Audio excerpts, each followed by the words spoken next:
বাৰে না লভিলো হৰিৰ বিষয় বতাহে পাই মোক কৰিলে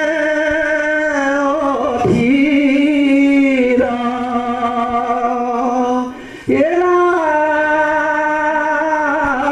টলমল কৰে দেহা কেনে হৈব পাৰ এইবোৰ কিবা কৰা প্ৰভু কৰিও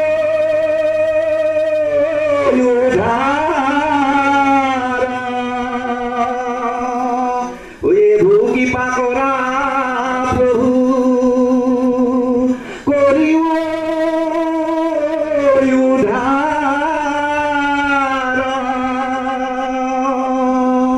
কৃষ্ণ কৃষ্ণ কৃষ্ণ কৃষ্ণ জয় গুৰু শংকৰ আজন্মৰ সেৱাস্থলী মত্তৰ বৈকুণ্ঠ কৰি আজিৰ পবিত্ৰ পুণ্য ধামত উপবিষ্ট আপোনাক সমস্ত জনা কৃপালু শ্ৰীমন্ত শংকৰদেৱ পৰম গুৰুজনাৰ একান্ত শুদ্ধ সেৱক পৰম বৈষ্ণৱ সাধু সন্ত মহামহন্ত সমস্ত জনাৰে শ্ৰী চৰণ কমলত পুনশ্চবাৰু ভক্তি ভৰা সেৱা আৰু শ্ৰদ্ধা নিবেদন কৰা হৈছে। আমি মহামূৰ্হমতিৰ ওপৰত ন্যস্ত কৰা মহান দায়িত্বভাগী পালন কৰিবৰ বাবে আমি আগবাঢ়িব বিচৰা হৈছে আৰু মহান দায়িত্বভাগী পালন কৰিবলৈ যাওঁতে কায় বাক্য মন অহমম্ম ভাৱে যি অপৰাধ হৈ যাব শত সহস্ৰ কোটি অপৰাধ আপোনাক সমস্ত জনা সাধু সন্ত মহামহন্তই আমাক ক্ষমা দিব। আমি পুনশ্চ সেৱা নিবেদন কৰা হৈছে আৰু মহান দায়িত্বভাগী পালনৰ বাবে আগবাঢ়িব বিচৰা হৈছে। কৃষ্ণ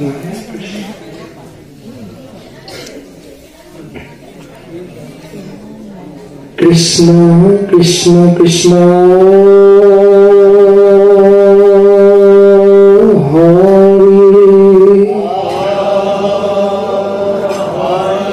কৃষ্ণ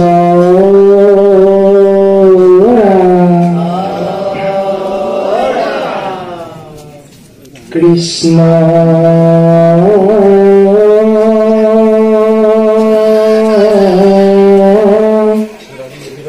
শংকৰ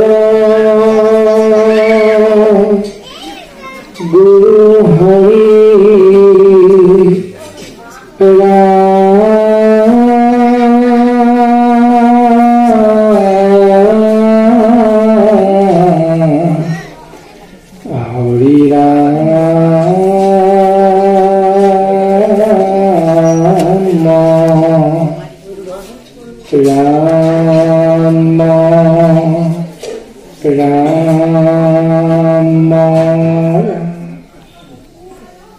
জয় গুৰু শংকৰ সৰ্বগুণাকৰ জাকিৰ নাহি কৃপাম তোহাৰি চৰণ পুৰেনো শত কোটি বাৰে কৰো প্ৰণাম তোহাৰি চৰণ পুৰেনো শত কোটি বাৰে কৰো প্ৰণাম বাৰে কৰো প্ৰণাম। কৃষ্ণ কৃষ্ণ কৃষ্ণ গুৰু Shankar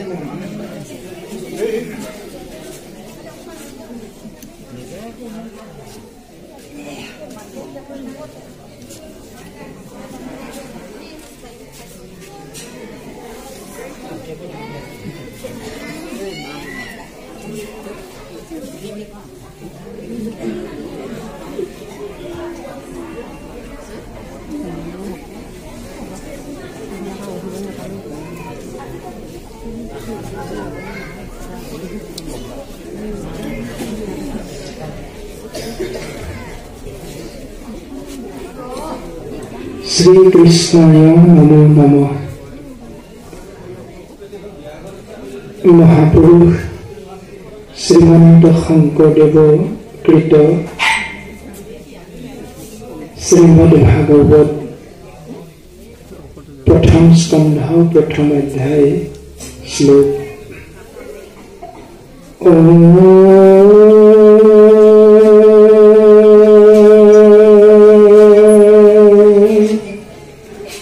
Namo Bhagavate Vasudevaya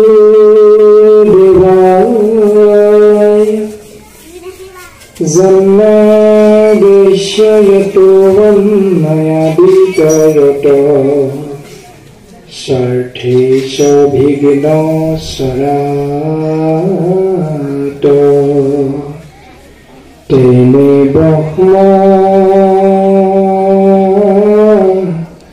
Hridaya Vadikavoinu Janti Yat Suraya Tezu Varimidam Yatha Vinimayo Yatra Trisharivoham Mesha Dhamma Sena Shadani Rashtokohokam Satyam Parang Dhimahi Dharma Pujita Kuita Bhuvatra Paramu Nirma Sharanam Shatang Vedyam Vastavamatra Vastu Shivadam Tapatra Yunmulanam Srimad Bhagavati Mahamuni Kriti Kimba Purishara Sadhu Hridya Varudhya Devatra Kriti Shushu Vishtachanat Nigama Kalpatarur Galitam Phalam Sukamukhadam Mrita Drava Shamiyutama Yata Bhagavatam Rasamalayam Muhurahurasika Bhuvibhavuka Harira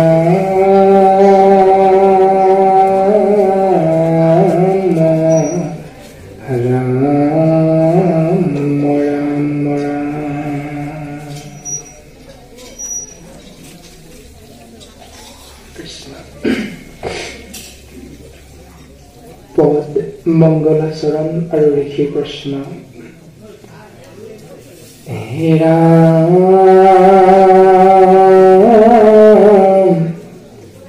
Jaya Jaya Krishna Kripamaya Maheshwara Zaro Gahire Bahe Brahma Hori Hara Matsya Kurmayadi Angho Avatara Zara Ishara Krishna Koti Namaskara Namo Namo Madhumura Ripu Mahahari Antyazu Uttamati Hoiza Koshmori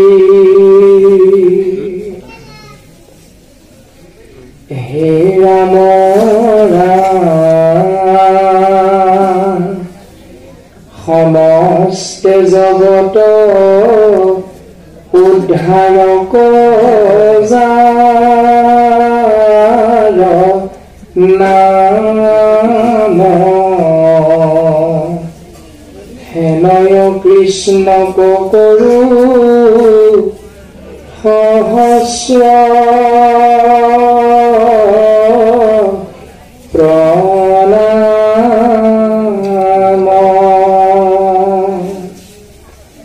প্ৰভু ভগৱন্ত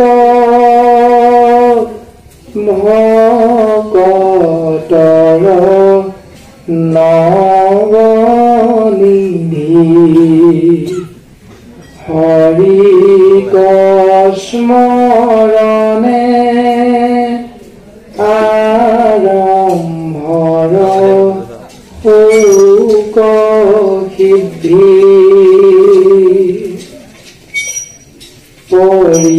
পৰীক্ষিত মুখ কথা দ্বাদশ স্কন্ধৰ কৃষ্ণৰ চৰণে ভনে কিংকৰ কৃষ্ণৰ ৰাম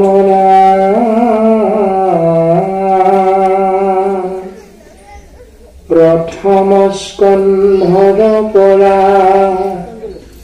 দ্বাদশ পৰ্যন্তে কহিলা যাজাত মহা মুনীন্দ্ৰ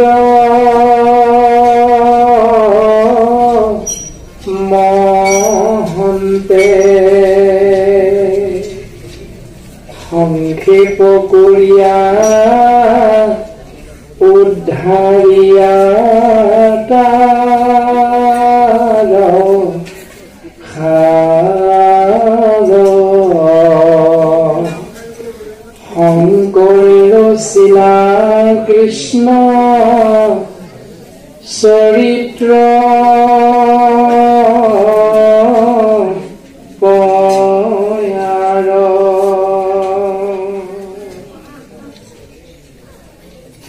কৃষ্ণ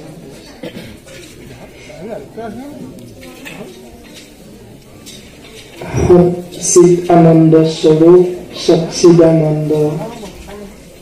নিৰ্গুণ নিৰাকাৰ পৰম ব্ৰহ্ম যিজনা সৰ্বশক্তিমান যিজনা সমস্ত জীৱৰ গৰাকী সেদজ অন্দজ উদ্ভিদজ আৰু জৰায়ুজ বা উৰণ বুৰণ গজন আৰু ভ্ৰমণ এই চাৰিমুঠি জীৱৰ যিজনা গৰাকী কোটি কোটি ব্ৰহ্মাণ্ডৰ যিজনা অধিকাৰী সৃষ্টি স্থিতি প্ৰলয় আৰু লয়ৰ গৰাকী সত ৰজ তম তিনিগুণ সৃষ্টিকাৰী কাল মায়াবীৰ গৰাকী সৰ্বশক্তিমান নিৰ্গুণ নিৰাকাৰ মোৰ উপদেশে কৰা ভাগৱত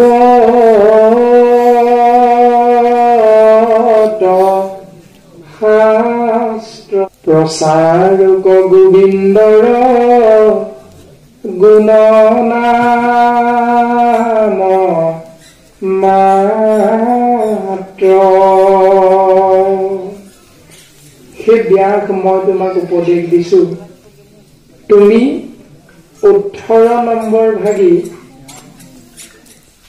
এভাগ শাস্ত্ৰ বা পুৰাণ তুমি ৰচনা কৰা যিভাগে নাম হব মহাভাগৱত ইয়াত তুমি লিখিবা কেৱল গোবিন্দৰ গুণৰ নাম কৃষ্ণ গোসাঁইৰ নাম প্ৰভু ভগৱন্ত ঈশ্বৰ কৃষ্ণৰ নাম যি নামত জীৱৰ কল্যাণ সাধন হয় কিন্তু তুমি ইয়াত 4 বেদ 14 শাস্ত্ৰ 17 পুৰাণৰ যি নীতি নিয়ম জীৱৰ বাবে বান্ধি দিছিলা মায়াময় দেৱ ধৰ্ম এইবিলাক তুমি এটা কথাও ইয়াত নিলিখিবা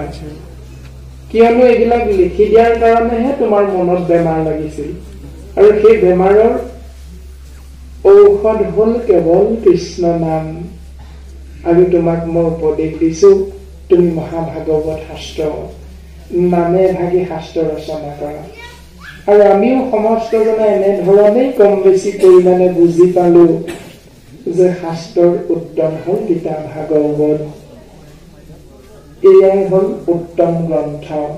উত্তম শাস্ত্ৰ উত্তম পুৰাণ আপুনি আমি যি বুলি যেনেকৈ নাভাবো এটা উত্তৰ এয়া হল সকলোৰে ভিতৰত শ্ৰেষ্ঠতম বা উত্তম ধৰ্মৰ উত্তম নাম আমি সমস্তই কম বেছি পৰিমাণে এইটো বুজি পাওঁ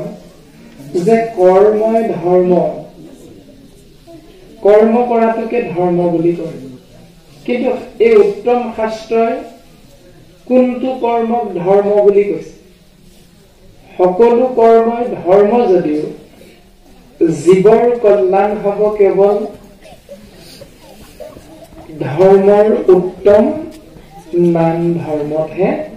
জীৱৰ সৰ্বতো প্ৰকাৰে মংগল হ'ব আৰু সেই নাম কাৰ নাম এই বুলি চিন্তা কৰাৰ লগে লগে উত্তৰটো পাওঁ দেৱৰ উত্তম দৈৱকী নন্দন 33 কোটি দেৱ দেৱতা আছে দেৱ দেৱী আছে আমি সকলোৱে কম বেছি পৰিমাণে বুজি পাওঁ নাম হয়তো আমি সকলোৱে নাজানিবও পাৰো এইটো ডাঙৰ কথা নহয় কিন্তু 33 কোটি দেৱ দেৱী আদি এই মায়াময় সংসাৰখনত ভগৱন্ত পুৰুষে মায়াক সাৰথি কৰি সৃজন কৰিলে কিন্তু এই সমস্তৰে ভিতৰত শ্ৰেষ্ঠতম সৰ্বশক্তিমান ঈশ্বৰজনাৰ নাম হল কৃষ্ণ আৰু সেইজনাৰ নামতে কায় বাক্য মন চিত সুদৃঢ় বিশ্বাসে আমি যদি আশ্ৰয় গ্ৰহণ কৰো শৰণ গ্ৰহণ কৰো তেতিয়া সেই জীৱৰ কল্যাণ সাধন হ'ব সেইকাৰণে আমি চিন্তা কৰিব লাগিব যে ধৰ্মৰ উত্তম হল নাম যিকোনো কৰ্মকে আংশিকভাৱে আমি ধৰ্ম বুলি বুজি পাওঁ যদিও উত্তম ভাগী ধৰ্ম হল নাম ধৰ্ম আৰু সেই নাম ধৰ্মত আমি সমস্ত জনাই আশ্ৰয় গ্ৰহণ কৰিব লাগে কিয়নো কৃপালু শ্ৰীমন্ত শংকৰদেৱ গুৰুজনে আমাক সিদ্ধান্ত দিলে এক কৃষ্ণ দেৱ কৰিও ক সেৱ ধৰিও তাহানৰ নাম কৃষ্ণ দাস হুয়া প্ৰসাদ ভুঞ্জিয়া হস্তে কৰা তান কাম আমাৰ কায় বাক্য মন চিত সুদৃঢ় বিশ্বাসেৰে কেৱল এজন ঈশ্বৰৰ অৰ্থেহে কৰ্ম কৰিবৰ বাবে আমাক উপদেশ প্ৰদান কৰিছে যাৰ শ্ৰেষ্ঠতম উত্তম ধৰ্ম হিচাপে শাস্ত্ৰই অভিহিত কৰিছে আৰু আজি আমি সমস্ত জনাৰে পৰম সৌভাগ্য যে এই পবিত্ৰ নামগৃহত আহি আমি উপবিষ্ট হৈছো সেইজন শ্ৰেষ্ঠতম দেৱ ঈশ্বৰ কৃষ্ণ প্ৰভু ভগৱন্তৰ নাম শ্ৰৱণ কীৰ্তন মহাভক্তি আশ্ৰয় কৰিবৰ বাবে আমাৰ সমস্ত জনাৰে পৰম সৌভাগ্য আৰু পবিত্ৰ গৃহভাগী নাম হল নামঘৰ আৰু নামঘৰ ভাগিলে আমি যে আহো কিয় আহো আমি উত্তৰটো সকলোৱে জানো ই ৰাম নামঘৰ নামঘৰ অসমীয়া জাতি আমি এই পৰিচয় নামঘৰ নামঘৰ ভকতিৰ আলয় জীৱৰে আশ্ৰয় নানা জাতি গয়া জ্ঞাতি ঘটে সমন্বয় ঘটে সমন্বয় নামঘৰৰ বিনে আমাৰ অস্তিত্ব নৰয় নামঘৰৰ বিনে আমাৰ অস্তিত্ব নৰয় এয়াই আমাৰ নামঘৰ যে আমি অসমীয়া জাতি এইটোৰ পৰিচয়টো দাঙি ধৰিছে প্ৰত্যেকখন গাঁৱৰে এই নামঘৰ ভাগিয়ে আমি যে প্ৰকৃতপক্ষে অসমীয়া জাতি হয় নামঘৰে তাৰ পৰিচয় আৰু নামঘৰ ভাগি হ'ল ভক্তিৰ আলয় জীৱৰ আশ্ৰয় যি ধৰণে জীৱ আত্মাৰ ২৪ তত্ত্বৰে গঠিত পঞ্চভূতি এই নৰদেহাৰ ভিতৰত আশ্ৰয় গ্ৰহণ কৰি আছে ঠিক তেনেকৈ আমিও সমস্ত জনা শইকীয়া দত্ত কলিতা বৰগোহাঁই বুঢ়াগোহাঁই গগৈ আদি সমস্ত উপাধিৰ গৰাকী চাৰিমুঠি জীৱৰ ভিতৰত শ্ৰেষ্ঠতম জীৱ মনুষ্যয়ো ঈশ্বৰ কৃষ্ণদেৱৰ নাম আশ্ৰয় কৰিবৰ বাবে এই ভক্তিৰ আলয় আলয় মানে হ'ল গৃহ বা ঘৰ এই ভক্তিৰ ঘৰ গৃহ নামঘৰলৈ আমি প্ৰত্যেকেই ঢাপলি মেলো